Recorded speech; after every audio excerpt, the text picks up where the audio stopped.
अलवर में शांति कुंज के सामने 70 साल पहले राज परिवार द्वारा एक वाल्मीकि परिवार को मौखिक रूप से जमीन दान कर बसाया था, लेकिन बुधवार सुबह पीडब्ल्यूडी और नगर विकास न्यास के दस्ते ने अतिक्रमण बता मकान ढहा दिया। इस दौरान बुजुर्ग, महिला, पुरुष हाथ पैर जोड़ते रहे, लेकिन अधिकारियों ने उनकी एक नहीं सुनी और अतिक्रमण पूरी तरह तोड़ दिया गया। यहाँ रहने वाले रामजी लाल ने बताया कि उनके पास यहाँ के बिजली के बिल भी हैं और नगर परिषद की रसीद भी है। वहीं सरकार एक तरफ पट्टे जारी करने में लगी है, दूसरी तरफ 70 साल से रह रहे परिवार के आशियाना तोड़ दिया। यहाँ अधिकारियों ने उनकी नहीं सुनी। दरअसल यहाँ पीडब्ल्यूडी द्वारा रोड चौड़ा करने का प्लान बनाया गया है, जिसके तहत वहाँ रह रहे परिवारों के मकान ढहाने के आदेश जारी किए गए। यहाँ रह रहे रामजी लाल ने बताया कि 2 दिन से उनका परिवार अंधेरे व गर्मी में था। असल में 2 दिन पहले ही इन परिवारों की बिजली काट दी। सुअर पालन करने वाले इन परिवारों का यहाँ रहना मुश्किल हो गया था। गर्मी में बच्चे व बुजुर्ग परेशान रहे। बुधवार सुबह जाब्ते के साथ अधिकारी जेसीबी लेकर आ गए। आते ही मकानों को तोड़ दिया गया। मंगलवार शाम को दस्ता भी पहुंच गया था, लेकिन उस समय कार्रवाई नहीं की गई। रामजी लाल ने बताया कि भंवर जितेंद्र सिंह के जन्म पर राजा साहब ने 19 बिस्वा जमीन उनको रहने को दी थी। पहले वे विजय मंदिर पर रहते थे, वहां से राज परिवार ही उनको यहाँ लेकर आया था।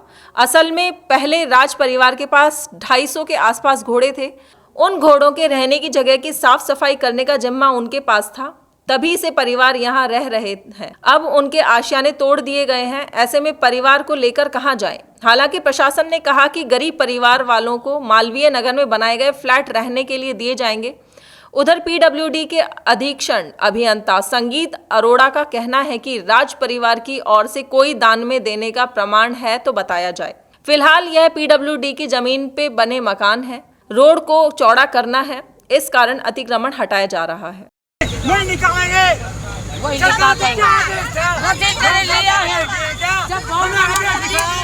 हमें आदेश दिखाओ, गौर के आदेश दिखाओ, गौर के आदेश दिखाओ। किसने हमको आदेश दिया है ये मकान तोड़ने का? बहुत सारी संपत्ति है, बहुत सारी जमीन है, वो राजाओं की जमीन है, राजा महाराजाओं ने हमको दिया है। ये हमको सरकार ने नहीं दी है, युवराज प्रताप सिंह ने दी है। हमको मरेंगे मिटेंगे। बना के लातो ने सड़क है, जब कहते हैं हमारे मकान आप तो थोड़ा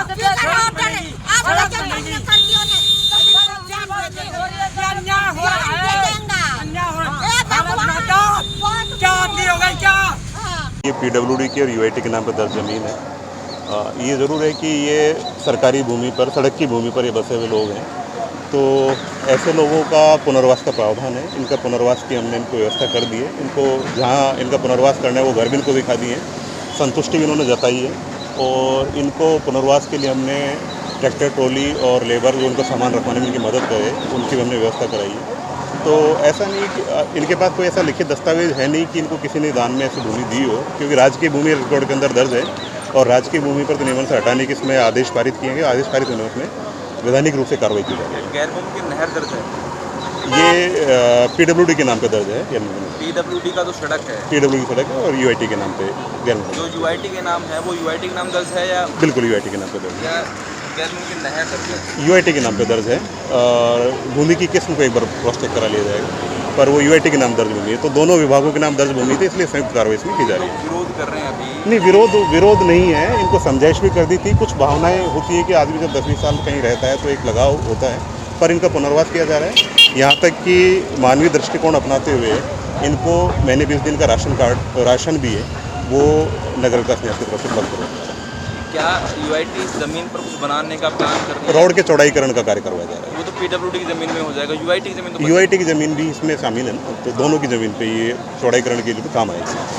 ये सड़क पे सेंटर से जितनी भी हमारी 111 नंबर खसरा है, पीडब्ल्यूडी का नाम बोलता है, देवखड़ा का 111। इसमें जितनी हमारी इसमें पीडब्ल्यूडी की लैंड है, उसमें से इसमें प्रॉपर कार्रवाई तहसीलदार जी ने नोटिस दिए, इनकी सुनवाई हुई है 91 के अंतर्गत। और उसमें जो पूरा जो शादी नियम की 91 धारा में तहसीलदार जी को शक्तियाँ हैं सरकारी ज़मीन में अतिक्रमण बेदखली उसको अतिक्रमण घोषित करने की। हमारी कंप्लेंट में उन्होंने अतिक्रमी घोषित किया इनको प्रॉपर सुनवाई करके, और जब अतिक्रमी घोषित हो जाता है उसके पश्चात इसमें अतिक्रमण मुक्त करा लिया जाता है। वो इस सड़क पर ये एक ही अतिक्रमण है? इस सड़क पर और छोटे अतिक्रमण है, वो भी हम हटा रहे हैं। आगे स्टेशन की तरफ जाते हैं यहाँ से, वो भी हमने आइडेंटिफाई कर रखे हैं, वो भी हटेंगे। पक्के अतिक्रमण दूसरे हैं, उनको चिन्हित नहीं किया? चिन्हित हमारी रेगुलर कार्रवाई चलती रहती है। ये चिन्हित करने की इधर है, पक्के अतिक्रमण आगे है, कितने हो रहे हैं इसमें? आगे 2 आइडेंटिफाई कर रखे हैं हमने। जी सर, श्रीमान जी, कल भी प्रशासक इसी तरीके से हमारे यहाँ आया था और हमने निवेदन किया कि भाई हमारे मकानों को मत तोड़ा जाए। जो भी ये सड़क आपकी जो है इसमें आ रही है, यूआईटी में आ रही है, सड़क के मामले में आ रही है, उनको तोड़ के बाकी हमें कुछ कच्चे घर बाकी छोड़ दिए जाएं ताकि हम बच्चों को उसमें मूड देने के लिए रखें। कल तो ये चले गए वापस, लेकिन आज इन्होंने दिन निकलने से पहले 6-7 बजे करीब 7:30 बजे से और आके धरना दे दिया और ये अचानक आके तोड़ फोड़ करने लग गए। हमने इनसे कहा कि भाई हमारा सामान धीरे हम उतार रहे हैं, आखिर कुछ तो सामान टूट गया है, कुछ हमने जो कुछ उतारा है जो उतार लिया है, बाकी अब रही हमारी यहाँ रहने की।